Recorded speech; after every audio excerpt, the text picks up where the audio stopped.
Hello guys, मेरा नाम अभिषेक है और आप सबका स्वागत है मेरे चैनल में एक बार फिर से।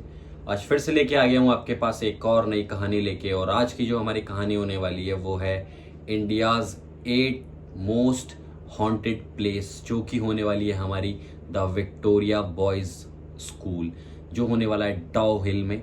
आपने काफ़ी बार सुना होगा कि डाउ हिल एक हॉन्टेड प्लेस है, लेकिन उसके अंदर ये जो स्कूल है ये काफ़ी ज़्यादा हॉन्टेड है। और ये स्कूल जो है 1879 में बना था, लगभग 150 साल पुराना ये स्कूल है। तो ये कहानी जो है ये भी काफ़ी पुरानी है। मैं आपको बताने वाला हूँ पूरी कहानी। अगर आपने वीडियो को लाइक नहीं किया है तो वीडियो को लाइक शेयर सब्सक्राइब कर देना और चैनल को ज़रूर सब्सक्राइब कर देना यार। अगर आप भी अपनी कोई कहानी मेरे साथ शेयर करना चाहते हैं तो मेरा ईमेल डिस्क्रिप्शन में मेंशन है, जाके मेरे को डिस्क्रिप्शन में से मेरा ईमेल उठाओ और वहाँ पे पूरी डिटेल में कहानी लिख के मुझे बताओ। मैं आपकी कहानी ज़रूर नरेट करूँगा। तो करते हैं अपनी वीडियो को स्टार्ट। ये जो स्कूल है द विक्टोरिया बॉयज़ हॉस्टल या कॉलेज, ये स्कूल एक काफ़ी ज़्यादा हॉन्टेड प्लेस है और इसमें स्कूल वालों की तरफ से रात को जाना मना भी कर रखा है, अलाउड ही नहीं है भाई। इतना ज़्यादा ये हॉन्टेड है, अगर आप जाओगे तो आपके ऊपर केस भी हो सकता है। तो ये जो कहानी है ये कहानी है 2001 की। यहाँ पे एक पृथ्वी नाम का सिक्योरिटी गार्ड था जो काम किया करता था। तो लाइक सिक्योरिटी गार्ड्स का क्या काम होता है? सिक्योरिटी गार्ड्स का काम होता है चेक करना किसी को कोई प्रॉब्लम तो नहीं है, स्कूल की बेल वगैरह सही बज रही है, सब चीज़ें देखनी होती हैं। लाइक कि बच्चे जब छुट्टी हो गई तो सारे बच्चे चले गए हैं, कोई शैतानी तो नहीं हो रही, कोई चोरी चकारी, सब चीज़ें देखने का उसका काम होता है। यही वो अपना रेगुलर काम करता था। अब एक दिन की बात है कि वो अपने कैबिन में मस्त बैठा हुआ था और 5 बजे स्कूल की छुट्टी होती थी। तो लाइक जैसे ही 5 बजे बेल बजी और बच्चों ने स्कूल से निकल के जाना स्टार्ट कर दिया। और बच्चे के बाद थोड़ी बहुत देर बाद फिर टीचर्स भी जाना स्टार्ट हो जाते हैं, तो फिर टीचर्स भी चले गए। अब यहाँ पर 5:30 बज चुके थे और पृथ्वी के राउंड मारने का समय हो चुका था।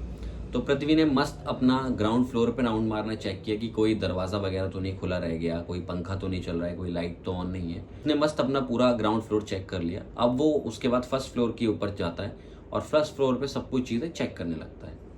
आराम से उसने वहाँ पे भी सब कुछ चेक किया, सही चीज़ें ठीक हैं कि नहीं है। उसके बाद वो जैसे ही नीचे जाने लगा ना, उसे एक कमरे से पंखा चलने की आवाज़ आने लगी। तो वो ये देखता है कि पंखा चलने की आवाज़ कहाँ से आ रही है।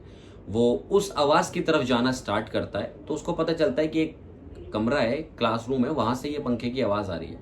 अब जैसे ही वो पंखे की आवाज़ को यानी कि पंखे को बंद करता है, तभी उसे एक छोटे से बच्चे की रोने की आवाज़ सुनाई देती है। और जैसे ही वो आवाज़ को चेस करता है तो वो देखता है कि वो बच्चा भागता हुआ ऊपर की तरफ गया है, ऊपर की तरफ यानी कि सेकंड फ्लोर की तरफ। अब वो सेकंड फ्लोर की तरफ ऊपर फिर से भागता हुआ जाता है और ऊपर जाता है और देखता है कि वहां पे भी उसे कोई नहीं दिख रहा है, वहां पे भी उसे कोई नहीं मिल रहा है। कह रहा है कोई है? अगर कोई है तो मुझे बताओ, मैं आपकी मदद करने के लिए ही यहाँ आया हूँ। अगर कोई है तो मुझे बताओ, मैं यही हूँ आपकी मदद करने के लिए। कोई भी आवाज नहीं आती। अब क्या था, उस कॉरिडोर के बाहर ना एक विंडो थी। उस विंडो से उसे एक सिक्योरिटी गार्ड अपना दोस्त दिखाई दे रहा था। तो वो बाकी चीजें भूल गया, सिक्योरिटी गार्ड दोस्त की तरफ उसने देखा तो वो नीचे की तरफ वापस चला जाता है और अपने सिक्योरिटी गार्ड से जाके बातचीत वगैरह करने लगता है। मस्त बातचीत करते करते कब टाइम बीत जाता है उसे नहीं पता चलता और वो वापस अपने कैबिन में जाके खाना पीना खा के सोने के लिए तैयार हो जाता है। अब जैसे ही वो बेड पे लेटने वाला होता है उसे ध्यान आता है, अरे यार दिन में एक बच्चे की आवाज़ भी तो आई थी, कहीं वो बच्चा ऊपर ही ना फंसा हुआ हो। यार मेरी नौकरी भी जा सकती है, अगर ऐसा कुछ हुआ तो मेरी कंप्लेंट हो जाएगी। वो भागता हुआ भाई अपनी नौकरी बचाने के लिए दोबारा से ऊपर भागता है। फर्स्ट फ्लोर पे जाके पूरा बढ़िया तरीके से चेक करता है, लेकिन उसे फर्स्ट फ्लोर पे फिर से कुछ नहीं दिखाई देता। अब वो सोचता है कि यार हो सकता है कि वो बच्चा सेकंड फ्लोर की तरफ भागा था, एक बार सेकंड फ्लोर और देखता हूँ। सेकंड फ्लोर पे जाके उसने एक एक रूम चेक कर लिया, एक एक वॉशरूम वगैरह सब चेक कर लिया, कुछ नहीं बचा था, बस एक टॉयलेट बचा था जो कि था बॉयज टॉयलेट। वो टॉयलेट की तरफ जाता है, टॉयलेट के अंदर घुस के एक एक टॉयलेट चेक करता है कि किसी टॉयलेट में तो बच्चा नहीं है। वो आवाज़ भी मारता है, कोई है तो भाई बता दो, मैं आपकी मदद करने आया हूँ यहाँ पे, ये वो। कोई भी नहीं उसे मिल रहा है। वो जैसे ही टॉयलेट से निकल के बाहर को आता है ना, तो उसे एक बच्चा दिखाई देता है जो कि 4-5 साल का है।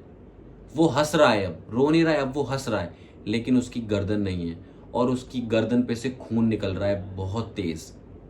उसको देख के वो शॉक में चला जाता है और पृथ्वी थोड़ी देर में ही बेहोश हो जाता है। अब नेक्स्ट दिन जो था, स्कूल की छुट्टी थी, तो कोई भी उसे उठाने वाला नहीं था। वो खुद ही उठा सुबह, तो उसने देखा उसके आसपास कुछ भी नहीं था।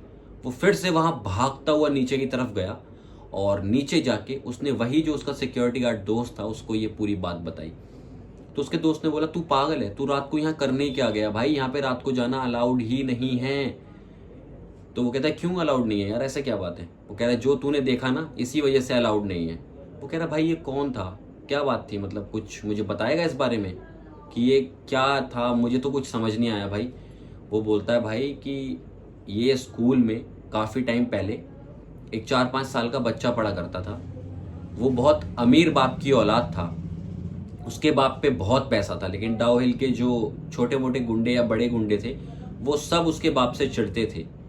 उन सब से उसके बाप की अच्छी नहीं बनती थी, लेकिन उन सब लोगों को पता था कि अगर कल को कोई बात होती है तो इसकी जो जान है वो उसके बेटे के अंदर अटकी हुई है, तो हम इसके बेटे को उठा लेंगे। तो वैसे ही उसकी कुछ रंजिश चल रही थी उन गुंडों से।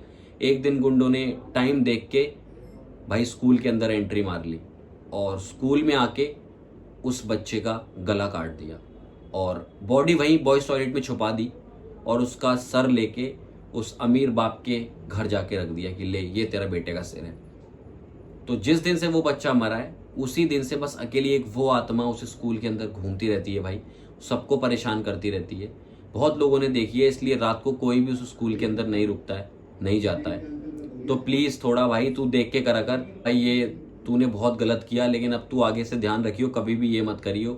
तो तभी से उसने, पृथ्वी ने वहाँ से जॉब छोड़ दी और कोई भी सिक्योरिटी गार्ड वहाँ पे आता है तो वो 1 महीने से ज़्यादा रुक ही नहीं पाता है, क्योंकि एक आध बारी वो ज़रूर उसके बेटे को देख लेता है, लाइक वो छोटा सा जो बच्चा है 4-5 साल का, ज़रूर उसको इंटरेक्शन उसके साथ हो जाता है और इस वजह से कोई भी वहाँ नौकरी नहीं करना चाहता। 1 महीने से ज़्यादा कोई भी सिक्योरिटी गार्ड वहाँ नहीं रुकता है।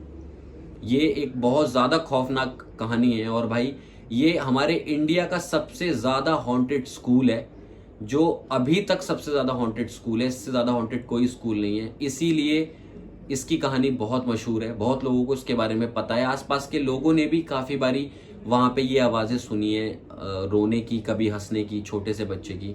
तो वो लोग भी रात में उस स्कूल के आसपास भी नहीं भटकते हैं, सब लोग डरते हैं उस स्कूल में जाने से। और इवन बहुत लोग तो ऐसे हैं कि जो दिन में भी वहाँ पढ़ने नहीं जाना चाहते। और मुझे ऐसा लगता है कि यार वहाँ पे सिर्फ रात का बैन नहीं लगाना चाहिए, पूरे दिन का बैन लगाना चाहिए, बिकॉज आत्माओं का कुछ नहीं पता, रात हो या दिन हो वो कभी भी किसी के ऊपर आ सकती हैं, हावी हो सकती हैं, किसी को परेशान भी कर सकती हैं।